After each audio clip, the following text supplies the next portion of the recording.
time now to take your pet questions with Dr. Jim Orvick. The number to call is 270-9933. We've got some callers on the line already. We're going to start off with Joni in Avoca. Joni, what's your question? I have a 2-year-old kitten, and cat now, and he has one of his canine teeth that is growing crossways across his roof of the mouth. And I've had several vets check them, and they don't seem to think it's a big deal other than to get them in and get it cleaned quite often.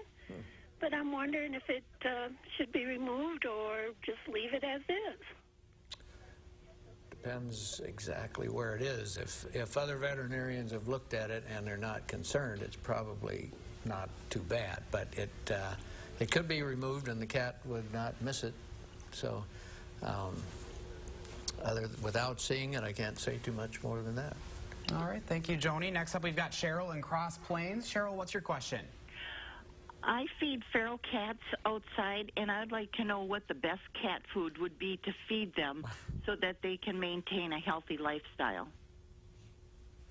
Well, in my 30 years of experience, I've tried every kind of cat food, and some cats do well on the cheapest food there is, and others require something more complicated.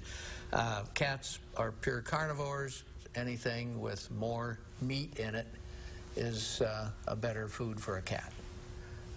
Some years ago they discovered a deficiency of taurine in cat foods, and it was causing bad hearts, so they've changed that, and there could be other deficiencies they don't know about, so some meat is always good for a cat. Right. Next up, we've got Jeff on the line. Jeff, what's your question? Are you there, Jeff? Yeah, yes I am. What's your question? My cat has a swollen up ear, and it hasn't been scratched, it hasn't been bitten or anything like that. It's just swollen up. Would the body absorb that?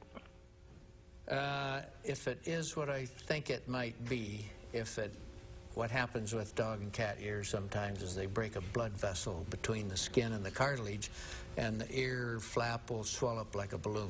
Yep, it's big. Yep. The solution is to drain that out.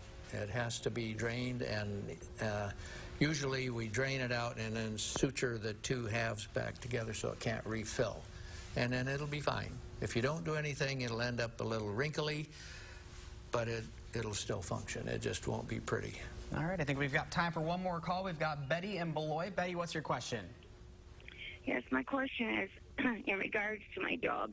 He cocks his leg on stuff in the house, and I'm wondering if neutering him will help with this process.